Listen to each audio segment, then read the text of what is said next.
So today, I'm going in to work on a tree that a friend of mine asked me to take a look at, and it's a rather large and older apple tree. Kind of, well, not exactly like these apple trees here at the Deering Ranch. Well, maybe like that one. But it's very congested up through the branches. But it has not gone dormant yet. And I know that about 10 or 15 years ago, the American Association of Gardeners, sorry about that, the American Association of Gardeners came out, and or maybe it was even the Master Gardeners, and said that you can prune a fruit tree anytime that you want. Any time of year. The old practice had always been wait for it to become dormant. And of course there are a couple of differences between different kinds of fruit trees about when in their dormancy you should prune them. But needless to say, I'm sticking with the old school. You can always prune out dead, and I'll be going over some of that when we get to the house, get to the yard, get to the tree, and we do an overview on what we'll be doing today.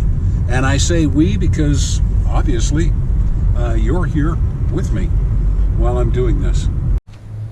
Okay, so we're here, and this is the beauty that we're going to be working on today. You can see that it's got a lot of crossover and congestion up in the upper limbs. One of the nice things about it is that it's old enough and tall enough to have actually developed its main branches way up above where the deer and the antelope roam. And in this part of town, that is an issue. There are a lot of deer that come through here and feed on a regular basis. You can see some of these limbs right here have been torn off, and that's from deer getting up on their hind legs, getting up on their hindquarters and nibbling back. So the deer have actually pruned this themselves. What we're going to be working on, though, are these dead limbs, because you can always prune out dead. One of the big issues that we have are the limbs that are dead and not productive. But that makes it easy when you go to work on a tree, especially one that hasn't been worked on in quite a while.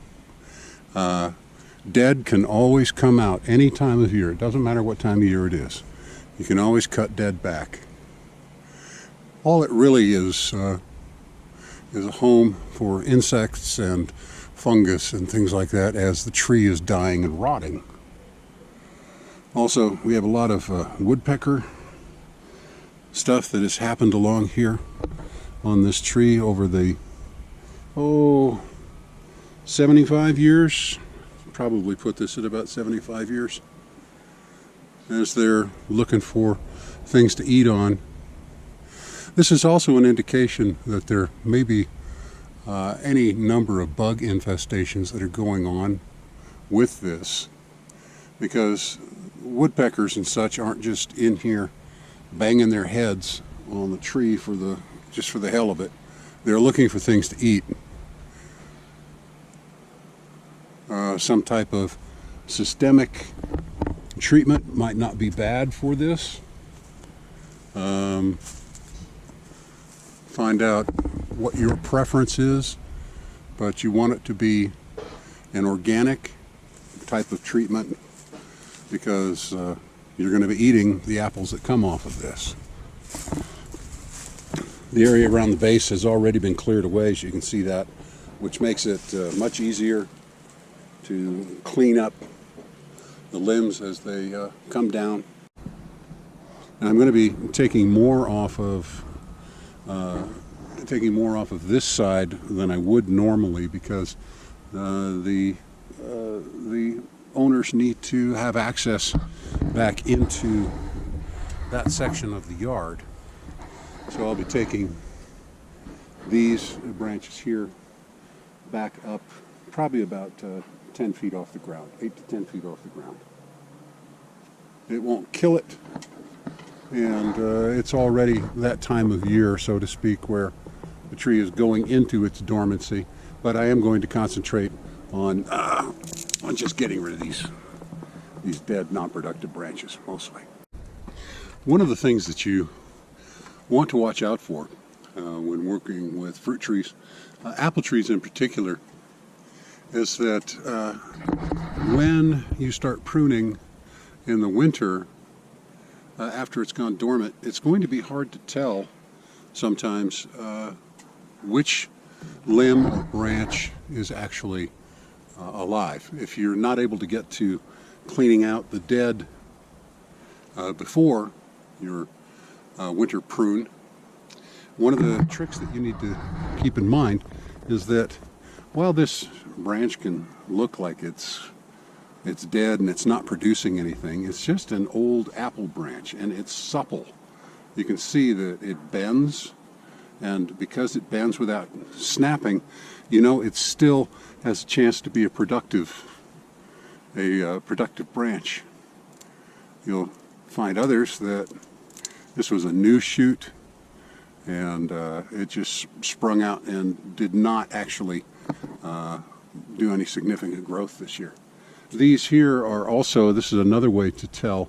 You can see this withering that occurs to the branch after it's died off, and that withering is a good indication that there is nothing to salvage on the branch.